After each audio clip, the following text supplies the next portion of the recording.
Bien, buenas tardes, noches. Hoy quiero que podamos meditar en un pasaje en el libro de los Hechos, Hechos de los Apóstoles, el capítulo 3. Voy a narrar básicamente a modo de introducción y después quiero que nos detengamos en el análisis del versículo 19 y 20. Eh, en Hechos 3 se nos narra la sanación de un cojo por parte de Pedro y de Juan. Lo que es interesante es que en Jerusalén, lo que es interesante es que esto causó conmoción, es un milagro portentoso, eh, pero que lleva a Pedro y a Juan a anunciar el Evangelio y exponer el Evangelio en una ciudad que recientemente había sido sacudida y conmocionada por la muerte del Señor Jesús. Esta es una de las primeras predicaciones después de la resurrección del Señor Jesús. De alguna manera, la imagen de la cruz en el monte del Calvario estaba relativamente fresca para los habitantes de Jerusalén. De modo tal que este milagro de sanación y curación del cojo es utilizado más que para em, jactarse a sí mismo, Pedro y Juan, del poder que emanó de ellos, de redirigir la mirada hacia aquel que había sido crucificado y había resucitado días antes en la misma ciudad. De hecho, es tan fuerte el mensaje y la predicación de Pedro y de Juan que, confrontando a los habitantes de Jerusalén, aquellos que habían gritado a viva voz, crucifícale, crucifícale, pidiendo y demandando la vida del Señor Jesús y pidiendo en su reemplazo, además, la de un criminal, Barrabás, les dice Pedro y Juan, ustedes negasteis al santo y al justo y pedisteis que se os diese un homicida y matasteis al autor de la vida. Tremendo pecado. Eso es lo que hicieron ustedes. Si miramos hacia atrás el calendario, Pedro y Juan dice, ustedes no hicieron ni más ni menos que negar al único santo y el único justo y pedir en su lugar un homicida, un asesino. Y no contento con eso, le dieron muerte no a cualquier persona, sino al autor de la vida. Si nos ponemos a pensar en eso, es un pecado terrible, es un pecado horrendo. No se me ocurre, de hecho, un pecado peor. Imagínese Imagínese el tipo de pecado, la profundidad de pecado que está planteando acá Pedro y Juan. Ustedes vieron al Señor Jesús, fueron testigos de sus enseñanzas, fueron testigos de su milagro, fueron testigos de su bondad. Estuvieron con Él, tuvieron ese privilegio único en la experiencia humana. Y en lugar de eso, desecharon al único que podía ser llamado santo y justo y pidieron en su lugar, entre escoger a Jesús y al peor de los homicidas, ustedes escogieron al peor de los homicidas. Y como si eso no fuese suficiente, además le dieron muerte al autor de la vida. Y ahí entonces el pueblo de Jerusalén queda impactado y queda conmocionado. Pero el Evangelio es una buena noticia. El Evangelio es una buena noticia y por lo tanto quiero enfocarme en lo que sigue después de haberles lanzado esta bomba a los habitantes de Jerusalén. Recuerden que ustedes desecharon al justo y al santo, pidieron en su lugar a un homicida y mataron al autor de la vida. Después de lanzar eso, entonces viene la exposición del Evangelio como nueva noticia. Así que, por lo tanto, si ustedes quieren remediar y mejorar la relación lesionada y deteriorada que tienen con Dios a causa de sucesos tan graves como los que han acontecido en Jerusalén, esto es lo que tienen que hacer. Y esta es la explicación del Evangelio y es el pasaje sobre el cual me quiero sentar. Así que arrepentidos y convertidos para que sean borrados vuestros pecados, para que vengan de la presencia del Señor tiempos de refrigerio y Él envíe a Jesucristo. Leo de nuevo versículo 19 y la primera parte del 20. Así que, por lo tanto, arrepentidos y convertidos para que sean borrados vuestros pecados, para que vengan de la presencia del Señor tiempos de refrigerio y Él envíe a Jesucristo. Pedro y Juan, Pedro plantea acá la necesidad de arreglar esta relación con Dios. Y va a enfocarse en dos cosas este es el esquema que quiero seguir, hay dos cosas que las personas de Jerusalén, culpables de un pecado gravísimo, tienen que hacer si esperan recibir el perdón de sus pecados. La primera, dice, es arrepentíos y convertíos. Por más grave que haya sido ese pecado, tiene solución. Esta es la buena noticia del Evangelio. No hay pecado lo suficientemente grave, aún haber ejecutado al Señor Jesús, al Hijo mismo de Dios, tiene solución, tiene solución. Y la solución pasa por lo que sigue: arrepentíos y convertíos. Esta es la responsabilidad humana frente a la realidad del pecado. Arrepentíos y convertíos. Arrepentirse es un concepto muy importante en la Biblia. Arrepentirse, en general, nosotros tendemos a asociarlo con cierta sensación de culpa, cierta pena, cierta turbación, remordimiento por haber hecho algo malo. Estoy arrepentido de lo que hice. En general lo ocupamos de una manera más bien como simple y superficial. Estar arrepentido de sentirse dolido, sentirse un poco mal, sentir cierto remordimiento, cierta culpa por haber obrado mal, pero no va más allá de eso. No tiene que ver eso el lenguaje bíblico. Arrepentirse en el lenguaje bíblico tiene que ver con una transformación de nuestra manera de pensar, que se expresa en acciones concretas. Reitero, arrepentirse no tiene que ver con remordimiento, sentir culpa, sentirse mal por la realidad del pecado. Los criminales pueden sentirse mal y después al día siguiente ejecutan la misma acción. Un maltratador de mujeres, por ejemplo, es lo que hace eso. Le pide perdón, se siente mal por lo que cometió y días después vuelve a ejecutar una y otra vez lo mismo, una y otra vez lo mismo y una y otra vez lo mismo. Arrepentirse no es eso. Arrepentirse en el lenguaje bíblico tiene que ver con cambiar la forma de pensar de tal modo que esto se exprese en acciones concretas. De manera tal que esto es más que una decisión intelectual. Es una decisión intelectual, un cambio de mente, una forma de pensar. Yo antes pensaba esto y ahora pienso esto, que se traduce entonces en un cambio de acción, un cambio de conducta. Yo antes pensaba que Jesús no era una persona importante, era un predicador como cualquier más, y ahora pienso lo siguiente, y por lo tanto yo actúo en consecuencia. Eso es básicamente lo que le está diciendo Pedro al auditorio de Jerusalén. Ustedes tenían esta imagen de Jesús y ahora deben cambiar su forma de pensar sobre Jesús y verlo como realmente es. Y eso los tiene que llevar a cambiar su forma de ser. Cambiar la forma de pensar supone también una variación de tu forma de comportarse. Eso es arrepentirse.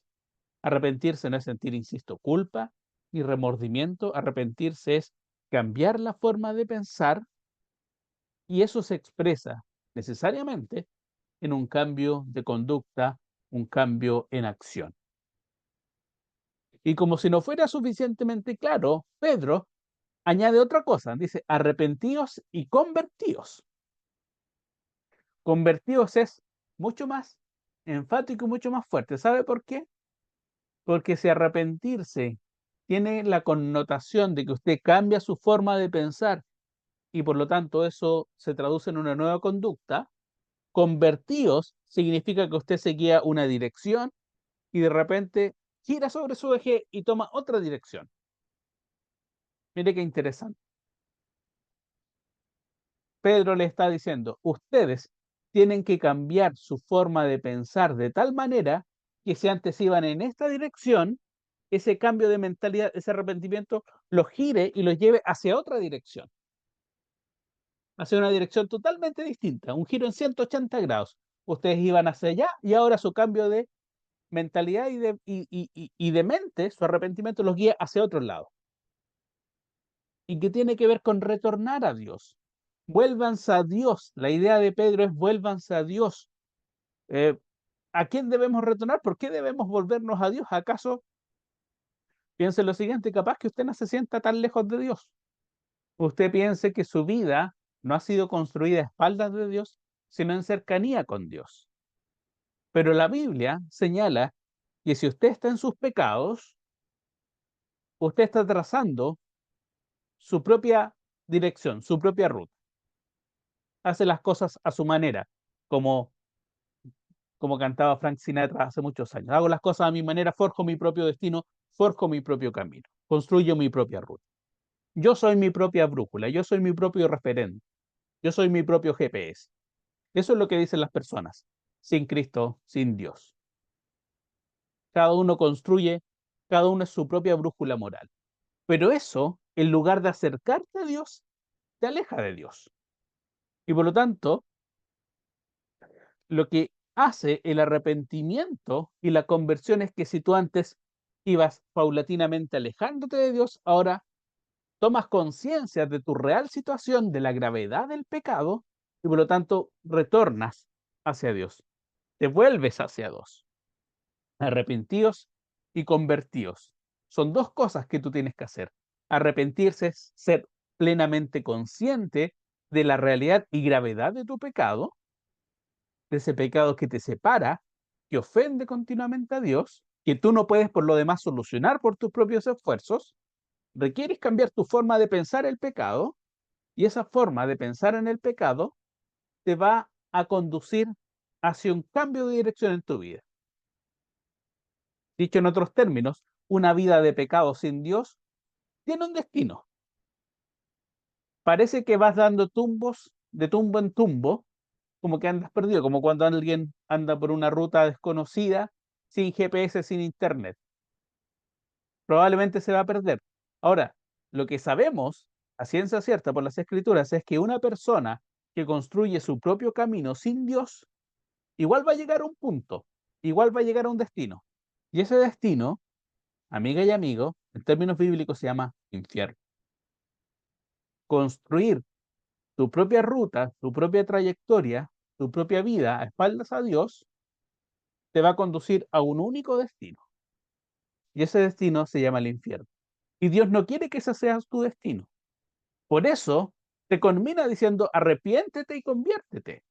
Cambia tu forma de pensar y cambia tu destino. Gira en 180 grados. Dios no quiere que tú vayas al infierno, Dios quiere que estés con Él. Conviértete, vuelve hacia Él, vuelve hacia Dios, retorna hacia Dios. Y la respuesta es fantástica. Mire lo que dice si seguimos leyendo. Así que arrepentíos y convertíos para un propósito, para que sean borrados vuestros pecados. Para que sean borrados vuestros pecados. Hay solo una manera de solucionar el problema del pecado. Esa solución no es la que usted tal vez esté pensando. Es juntar muchos más puntos y mejores acciones de manera de, en el momento decisivo, esta es la imagen popular, si logro juntar muchas buenas acciones y que contrapesen y que incluso le ganen, Dios me va a terminar enviando al cielo. Esa no es la solución al problema del pecado. El problema de la solución al problema del pecado no es que usted se esfuerce más, no es que trate de dar lo mejor de sí, no es que procure ser mejor persona. No puede hacerlo, yo no puedo hacerlo. El problema del pecado no se soluciona esmerándose en hacer mejores obras y más buenas obras para contrapesar, para contrarrestar la deuda en mi contra que yo llevo con el pecado. La solución al pecado, al problema del pecado, pasa por la obra de Dios. Cuando uno se arrepiente y se convierte, entonces Dios responde. Y Dios responde de una manera y de una manera gloriosa y concreta. Borra tus pecados para que sean borrados tus pecados. Es muy interesante. ¿Sabe por qué? Porque en la presencia de Dios no hay un pecado lo suficientemente grande que Él no perdone. Hay cosas que a veces uno es un juez que se cree más severo que Dios y dice, no, esto yo no lo perdonaría, esto yo no me lo perdono. No hay ningún pecado lo suficientemente grande, hermana y hermano, amigo y amigo, que Dios no perdone. Pedro le está predicando a un grupo de personas que ni más ni menos han despreciado a Jesús, han preferido en su lugar a un criminal común y además pidieron que Jesús fuese ejecutado en la cruz. Eso es un pecado terrible. Y Pedro le está diciendo, esos pecados, si ustedes se arrepienten y se convierten, van a ser borrados. No hay pecado que no sea borrado en la presencia de Dios. Y es súper interesante la expresión que utiliza Pedro acá. La idea es que hay una cuenta, efectivamente, hay un registro de nuestras acciones, hay un registro de nuestros pecados. Dios lleva una cuenta de nuestros pecados. Cada vez que violamos una ley de Dios, se imputa un cargo en nuestra contra. Desde que tenemos conciencia de pecado, la lista es indescriptible, larguísima, enorme. Pecado es justamente eso en la imagen de Dios. Es que Dios tiene un estándar, Dios tiene una norma, Dios tiene un rasero, y nosotros nunca le achuntamos, nunca estamos a la altura de ese rasero, de ese estándar moral. Solo hubo una persona que estuvo en ese estándar moral, Pedro dice, el justo, y ustedes decidieron condenar a muerte al justo y pedir en su lugar a un homicida. Esos pecados son una enorme cuenta en contra de nosotros, una deuda impagable. Y lo que hace Dios acá es que Dios los borra, los elimina. No es que les tache por encima, no es que les sobreescriba. La idea que tiene acá Pedro es, pensando en un mundo de papiros, es que la tinta, si usted toma una esponja, una tinta sin ácido, escrita en un papiro, esto es un cuero de animal curtido, usted borra, le pasa una esponja y no hay rastro. No es como si usted escribiera en lápiz grafito una cuenta y usted le borra, pero igual puede seguir mirando qué es lo que estaba anotado ahí. O hay tinta y usted le pone corrector, pero si después raspa un poco o lo mira a contraluz, sabe lo que estaba escrito ahí. Dios está diciendo, se borran esos pecados. Más allá de la posibilidad de que nosotros los podamos recordar o revisitar. Incluso el peor pecado, el más imposible de perdonar para nosotros, la ejecución del Señor Jesús, puede ser borrado.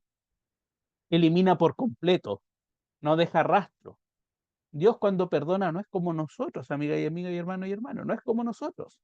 A veces nosotros decimos te perdono, pero la menor provocación lo sacamos en cara, reflotamos cosas que supuestamente habíamos perdonado. Dios no es así.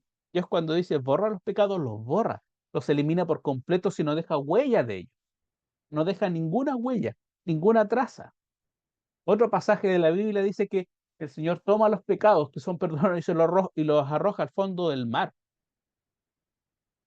Así es un olvido completo. Y usted puede entrar entonces en la presencia de Dios con una cuenta limpia a su favor.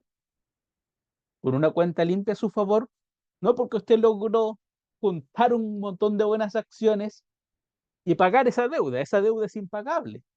Es porque usted se arrepintió, se convirtió, se aferró a la obra de Jesús en la cruz, entra en la presencia de Dios, entonces pide y suplica por perdón de sus pecados. Y esos pecados son borrados. La única forma de que sus pecados sean borrados no es ni pagando por ellos, ni esforzándose un poco más, ni haciendo buenas acciones, ni yendo a la iglesia todos los domingos, ni leyendo 1000 veces su Biblia. No es ninguna de esas. Es arrepentirse y convertirse. Y entonces, dice la Escritura, entonces y solo entonces tus pecados serán borrados. Y las consecuencias de eso no podrían ser más maravillosas. Porque si no fuera suficiente con eso, mire lo que dice. Arrepentíos y convertíos para que sean borrados vuestros pecados, para que vengan de la presencia del Señor tiempos de refrigerio.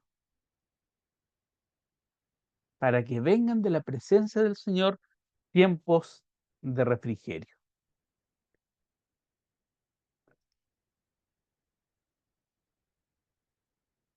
Una vida con pecado, una vida con una mochila, con un peso enorme sobre sus hombros, de culpas, de agravios contra Dios, es una vida de desgaste, una vida en la cual usted intenta hacer su propio rumbo y piensa que lo está haciendo de oro, que lo está haciendo increíble y en realidad cada vez se va alejando más y más de Dios, porque usted confía en su brújula moral y su brújula moral en los tiempos que corren no podría estar más extraviada si no es en referencia a Dios. En lugar de eso, en lugar de dejarlo a la deriva, de tumbo en tumbo, Dios promete no solamente el perdón de los pecados, sino que en su presencia usted al fin y solo allí va a tener descanso. Esa es la imagen que Dios tiene de una vida restaurada, de una vida que ha sido perdonada, de un pecado que ha sido eliminado y borrado. De la presencia de Él entonces va a emanar un tiempo de descanso. ¿Está agobiado? ¿Está cansado? ¿Siente que su vida no tiene sentido? ¿No tiene propósito? Dios promete que en su presencia, sin el problema del pecado, vendrán de Él tiempos de refrigerio. Refrigerio tiene que ver con esta idea de alguien que está profundamente cansado y desgastado hasta que recibe un alimento y un refresco de manera que vuelve a cobrar vida. Es una vida que es restablecida, una vida agotada, a punto de perderse por el cansancio y el agobio,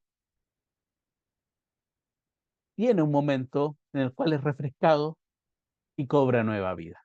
Esa es la imagen que está diciendo acá Pedro. De la presencia de Dios entonces vienen tiempos de refrigerio, tiempos refrescantes que le animan a seguir viviendo. Pero la fuente es Dios, la fuente es Jesús. Dice él, para que vengan no de, no de las vacaciones, no de sus millones, no de su trabajo, no de su realización personal, sino de la presencia del Señor. Solo ahí van a emanar tiempos de refrigerio, tiempos de descanso de su alma. Los seres humanos solamente podemos ofrecer descanso al cuerpo. Por eso nosotros tenemos vacaciones, un par de pausas para después seguir exactamente en lo mismo. Lo mejor que le puede ofrecer un ser humano es descanso y refrigerio para su cuerpo. Dios no ofrece eso. Dios ofrece aquello que nadie puede suplir en este mundo. Descanso y refrigerio para su alma. Porque es aquel que dijo, ese es el Señor Jesús, invitando a las personas a venir a Él. Venid a mí todos los que estáis trabajados y cargados, que yo os haré descansar.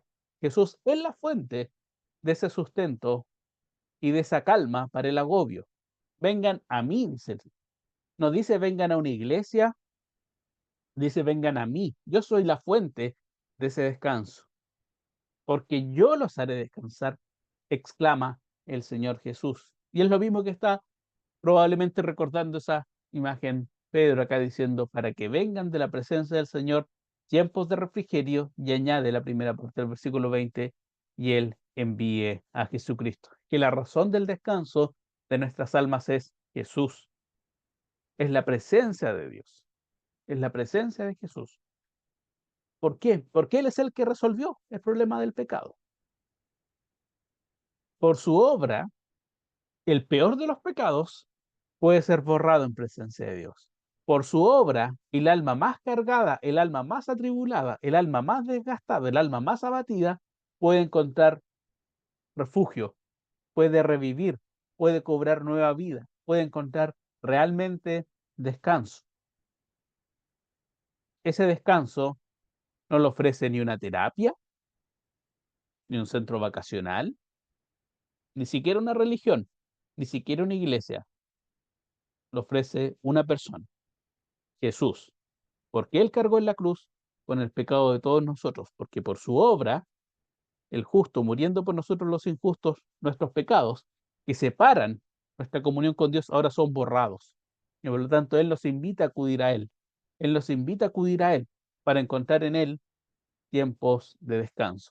solamente pueden existir tiempos de descanso en la presencia de Dios si han sido eliminados la causa de nuestro desgaste de su relación, el pecado. Entonces, amiga y amigo, hermano y hermano, reitero la invitación de Pedro. Arrepentíos, cambie su forma de pensar y conviértase. Vuélvase a Dios. Si usted va en una dirección, vuelva a Dios, vuelva a Dios. Él es la fuente del perdón. Él es la fuente la cual usted puede encontrar descanso. ¿Por qué? Porque Él promete que aquel que se arrepiente y se convierte, sus pecados van a ser borrados. Y en su presencia entonces van a venir tiempos de descanso, de paz, como nadie más podría ofrecer. Esa es la raíz entonces del Evangelio y por eso el Evangelio es una buena noticia. Que el Señor entonces bendiga su palabra. Ya. Bueno, buenas tardes de nuevo a los oyentes, hermanos que nos visitan esta tarde. Quisiera partir hablando acerca de qué no es el Evangelio.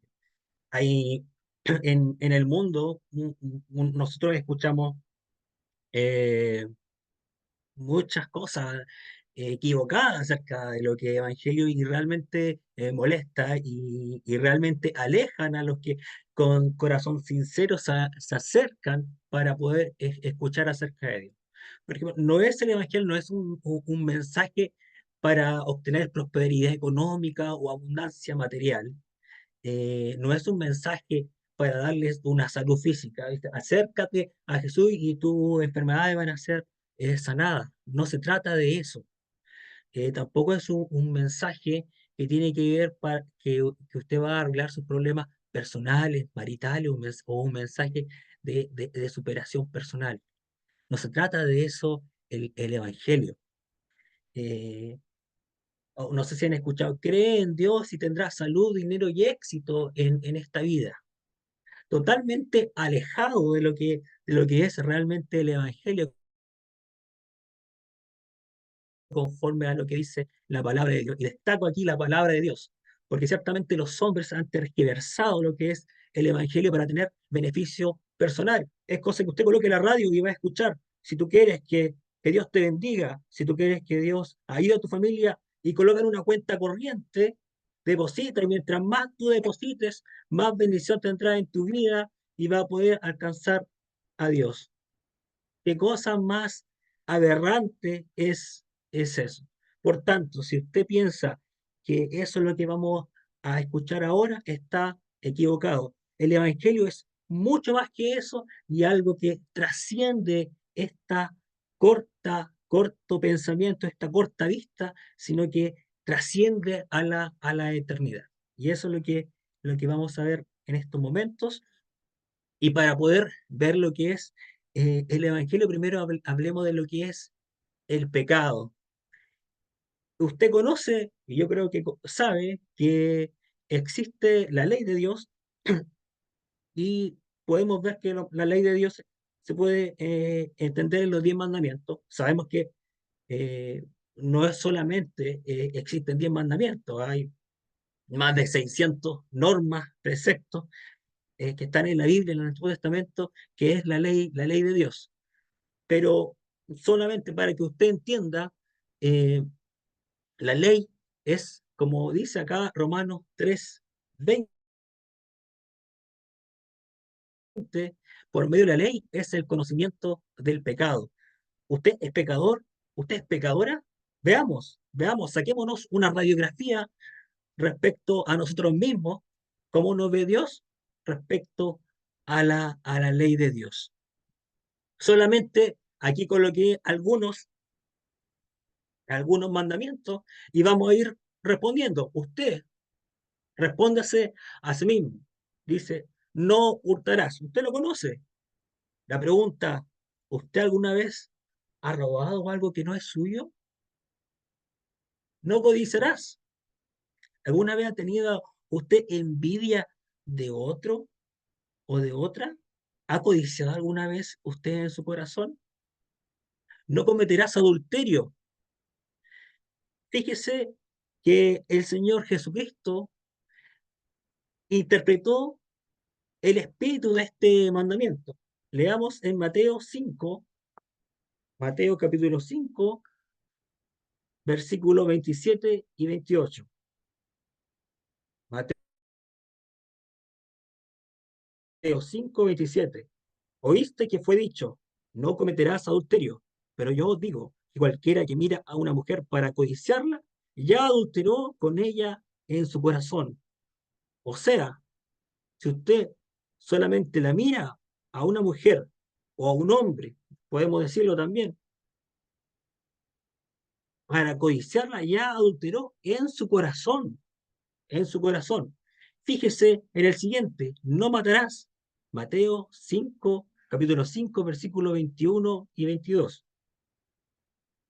Oísteis, oísteis que fue dicho a los antiguos, no matarás, y cualquiera que matare será culpable de juicio. Pero yo os digo que cualquiera que se enoje contra su hermano será culpable de juicio, y cualquiera que diga necio a su hermano será culpable ante el concilio, y cualquiera que diga fatuo o tonto será expuesto al infierno de fuego. Imagínense el estándar del Señor. No matarás. Pero si usted llama, dijo tonto a su hermano, ya usted lo ha matado dentro de su corazón. Imagínese el estándar que muestra nuestro Señor Jesucristo respecto a este mandamiento. El otro, no dirás falso testimonio. ¿Alguna vez usted ha mentido? Yo le pregunto esto a usted solamente que sea sincero delante de usted mismo y delante de Dios. Ciertamente, sí hemos faltado a los mandamientos de Dios, sí hemos cometido pecado. Y si Dios lo juzga por la ley de Dios, en el día del juicio, a usted lo va a declarar inocente o culpable. Podemos decir que si usted hurtó, usted sería un ladrón, un codicioso, como vemos acá, o quizás un adúltero de corazón, un homicida si es que alguna vez se enojó contra su hermano o se mintió un mentiroso. Ciertamente todo eso nos refleja lo que realmente somos, pecadores delante de Dios. Y si usted piensa, ¿sabe qué? Realmente no. ¿Cómo? Una mentira, una sola mentira, o acaso un violador que viola una vez no lo hace violador para siempre. Claro que sí, mire lo que dice Santiago 2:10, porque cualquiera que guardare toda la ley, si usted guarda toda la ley, pero ofendiere en un punto, usted se hace culpable de toda la ley. Entonces, lo que le intento decir acá es que ciertamente, delante de Dios, somos culpables porque hemos transgredido la ley de Dios y somos pecadores. Romanos 3:20, ya que por las obras de la ley ningún ser humano será justificado delante de él. Aunque usted pueda cumplir, lamentablemente no lo puede cumplir. Dice claramente Dios que por las obras de la ley ningún ser humano será justificado delante de él, delante de Dios, porque por medio de la ley es el conocimiento del pecado. Porque no lo podemos cumplir, es imposible cumplir la ley. Por tanto, somos pecadores y merecemos un castigo. Fíjese que el castigo último, por ejemplo acá, Apocalipsis 21:6, pero los cobardes e incrédulos, los abominables, homicidas, los fornicarios y hechiceros, los idólatras y todos los mentirosos, fíjese, mentirosos, tendrán su parte en el lago que arde con fuego y azufre. Es la muerte segunda. Hay un castigo, sí, hay un castigo. Dios no puede pasar por alto el pecado. Dios es justo, porque si no fuera justo, no sería Dios. Dios es justo y es santo, y tiene que haber un castigo por los pecados. Y ciertamente esto es lo que nos separa de Dios. Isaías 59:2. pero vuestras iniquidades o vuestros pecados han hecho división, separación entre vosotros y vuestro Dios. Esto es lo que nos aleja de Dios, es el pecado. Romanos 3:23, por cuanto todos pecaron, ya lo hemos visto, todos pecaron y están destituidos, o sea, separados de la gloria de Dios. Ciertamente, amigo, estimado oyente, sus pecados nos alejan totalmente de Dios. Y existe un muro gigante que nos separa de Dios, que es el pecado. No hay forma de que usted llegue a Dios sin romper ese muro que es el pecado. Pero aquí está la buena noticia. ¿Quién rompe ese muro del pecado? ¿Cómo es que nos podemos acercar a Dios? Y es por medio de Jesucristo. Lucas 5:32. El Señor Jesucristo dice: no he venido a llamar a justos, sino a pecadores al arrepentimiento. Nuestro hermano Gabriel ya habló de lo que es el arrepentimiento. Si usted primero piensa que es justo, que realmente con sus propios medios va a llegar a Dios, está equivocado. Jesús no vino a los justos, sino vino a los pecadores, a los que se consideran pecadores, a los que se consideran malos, a los que realmente están, se sienten tan sucios que necesitan ayuda, acuden al que los puede ayudar, que es el Señor Jesucristo.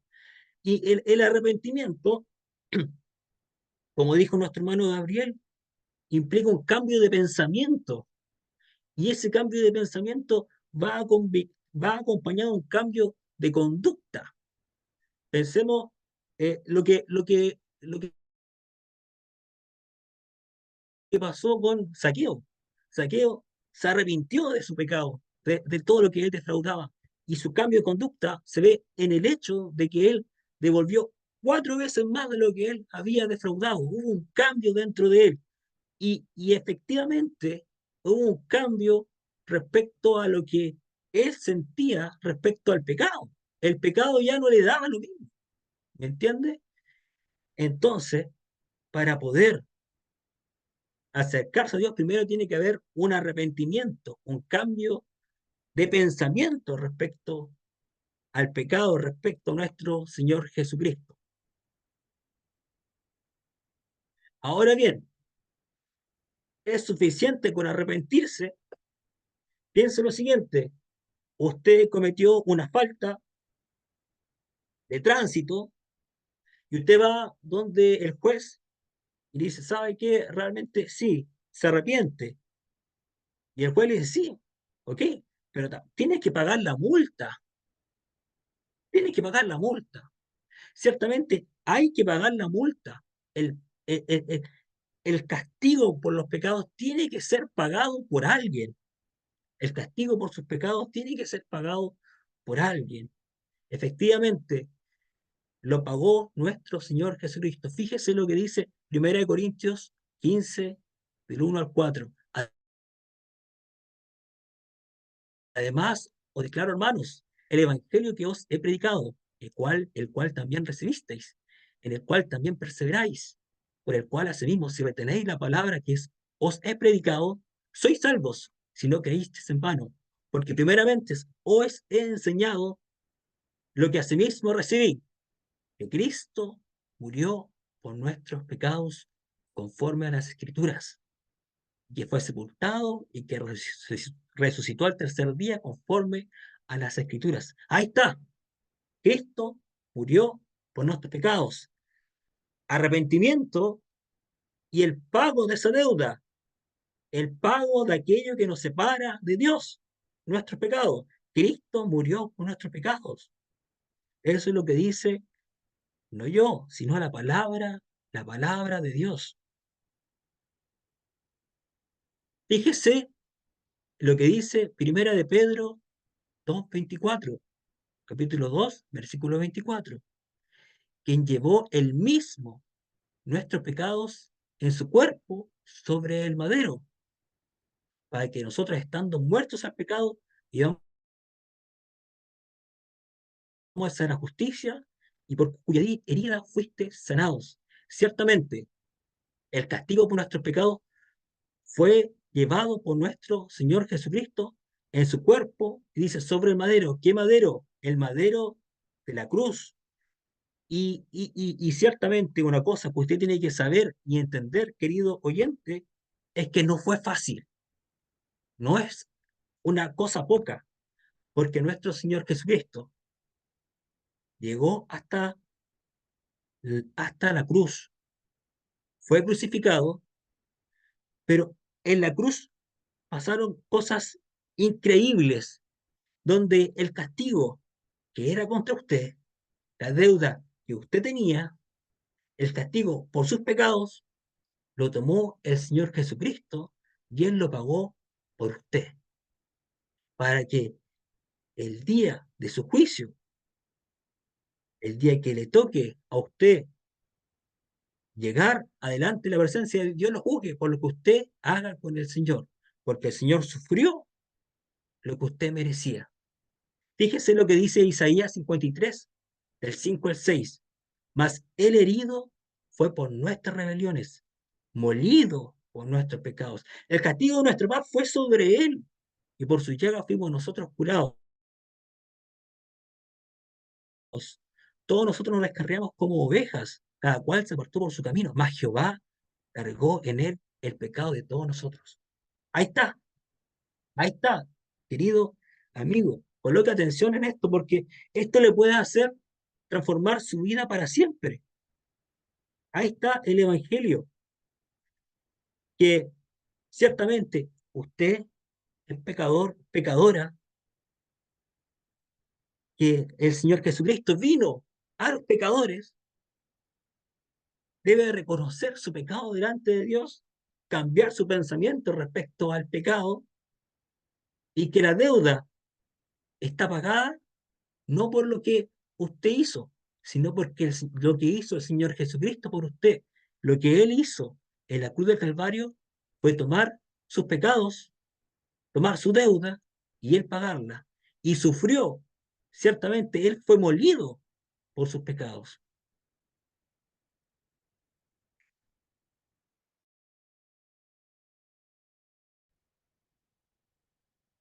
Y entramos en el tema de la fe ahora. Juan 3:36. El que cree en el Hijo, el que cree en el Hijo se refiere acá al Señor Jesucristo, tiene vida eterna. No dice que va a tener en un futuro, sino tiene en presente. Si usted, estimado oyente, cree en el Hijo, que Él pagó por sus pecados, que la ira de Dios fue sobre Él en vez de ser contra usted, usted reconoce que Jesucristo es su Salvador personal, usted puede decir hoy en día que tiene vida eterna. Si yo le pregunto a usted, si usted muere hoy día, ¿para dónde va? La pregunta típica, bueno, ahí veré, pues. Cuando termine todo, ahí veré qué va a pasar. O no lo sé. Usted, ciertamente, si tiene confianza y cree la palabra que Dios dice, porque Dios no es hombre para que mienta, sino es un Dios verdadero. Usted con propiedad puede decir, hoy día, si cree en Cristo, que tiene vida eterna. Pero fíjese lo que dice después, pero el que rehúsa creer en el Hijo, no verá la vida, sino que la ira de Dios está sobre él. Usted tiene aquí la opción de creer o no. Es su libre albedrío. ¿Me entiende? Cree en el Hijo y tiene vida eterna. Si realmente usted cree el Evangelio, usted hoy día, no mañana, qué espera? Hoy día puede tener vida eterna. Gálatas 2, capítulo 2, versículo 16. Sabiendo que el hombre no es justificado por las obras de la ley, Ya lo vimos. Las obras de la ley, de ninguna manera podemos ser justificados por cumplir la ley, porque nadie puede cumplir la ley, sino por la fe de Jesucristo. Nosotros también hemos creído en Jesucristo para ser justificados por la fe en Cristo y no por las obras de la ley, por cuanto todas las obras de la ley nadie será justificado. Así es, estimado amigo, estimado oyente. La única forma de ser justificado es por medio de la fe en Jesucristo, que Él dio su vida por usted, que Él pagó la deuda de su pecado, lo que nos separaba de Dios, Él lo derribó y Él cargó su pecado sobre el madero.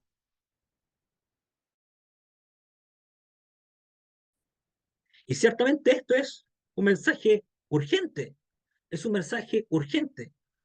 Cuando nos llega a nosotros, viene un tsunami, no nos dice, ¿sabe qué?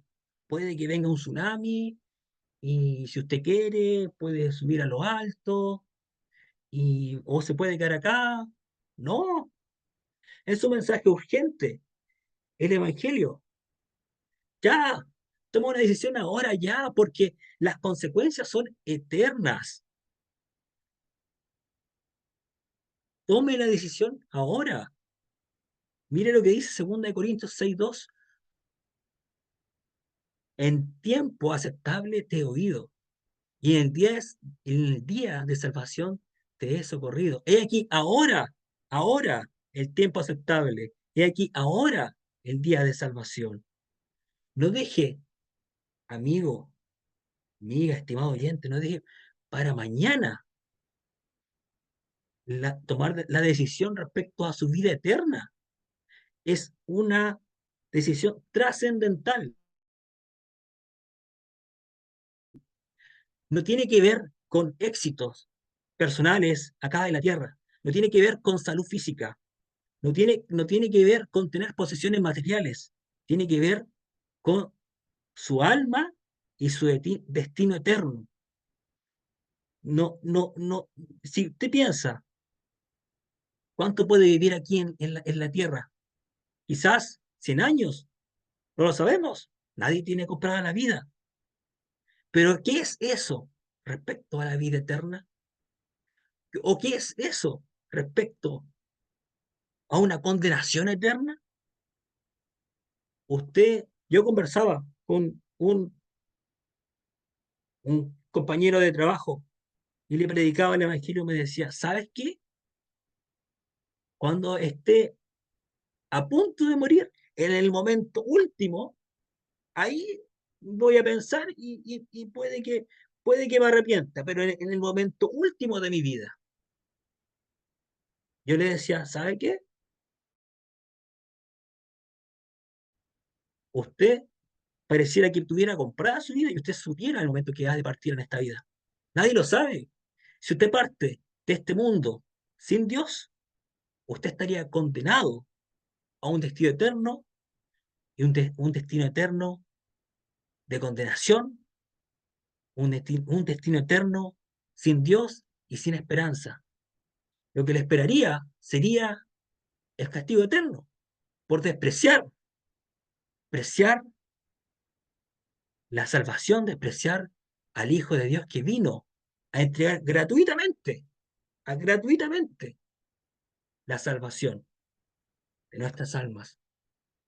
No deje, por favor, te lo pido, no deje para mañana esto. Es la misma palabra, lo dice ahora. ¿Qué, qué le impide? Reflexione, por favor, que para mañana puede ser demasiado tarde. No sabemos qué es lo que Dios tiene para nosotros en cuanto a nuestra vida. Puede pasar un accidente, puede pasar cualquier cosa, no lo sabemos, pero esté a cuenta con Dios, porque el día de la hora nadie la sabe. Puede que el Señor venga y tampoco tenga usted esperanza, pero lo que Le digo, estimado oyente, el mensaje del Evangelio, esta buena noticia de salvación, es urgente el llamado. Y va a haber un tiempo donde ya no va a haber más, se va a acabar. Y ya usted no va a poder tener oportunidad de salvación. Ahora es el tiempo aceptable. He aquí, ahora el día de salvación. Reflexione, por favor, y tome acción respecto a la salvación de su alma. El Señor nos bendiga.